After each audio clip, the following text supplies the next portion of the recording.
Hey, Warrior Saints. Welcome to today's edition of our Crucifixional live stream. I'm very glad to have you beautiful people in with us, and I have a great announcement to make. She said yes! Yeah, she did. She really did.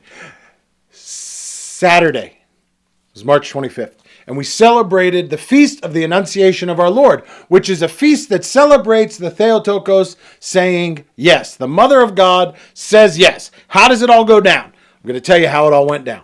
It went down like this, as we know from Luke chapter 1. In verses 30 and 31, we hear, "The angel said to her, 'Do not be afraid, Mary, for you have found favor with God.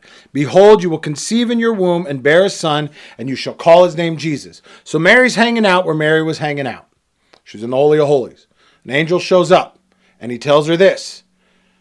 Kind of surprising, because she's lived in the Holy of Holies her entire life. She's like never gone anywhere.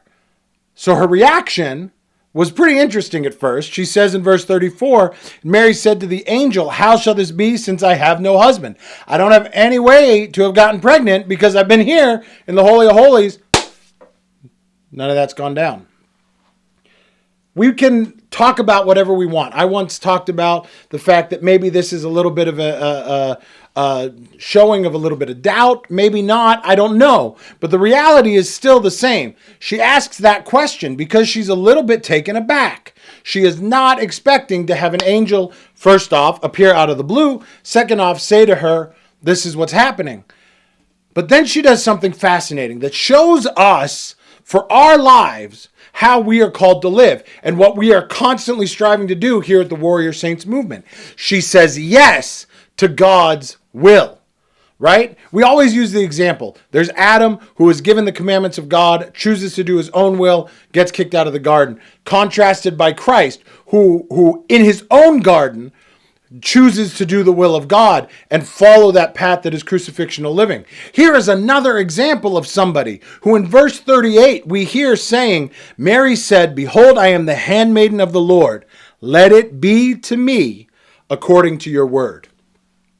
She says yes to God. She says yes to God's will.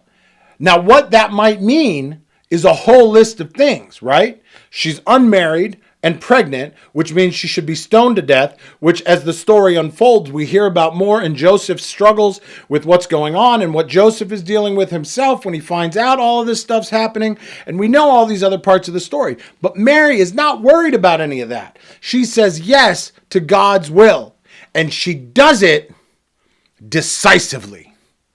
She does it decisively. She's not thrown off by everything else that comes at her. She says yes to God, and she does so decisively. Now, we're going to be spending the rest of this week talking about that very thing. We're going to talk about decisiveness. What are those things that block our decisiveness? What are those things that pull us away from that decisiveness? And why do we feel so uncomfortable so often making decisions? Tune in tomorrow as we continue this discussion. But until then, I invite you, I welcome you, I encourage you, I urge you. Visit us, warriorsaints.org. Subscribe to the Way of the Warrior Saint, where we have a host, a litany, a whatever you want, a long list, a ton. You might even say a library of video teachings that deal with this type of stuff, that deal with things like decisiveness, that deal with things that can show you different tools and tips on how you can get out of inaction and make yourself be active.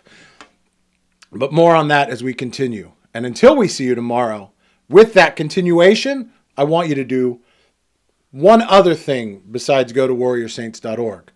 Keep walking on the way of the Warrior Saint.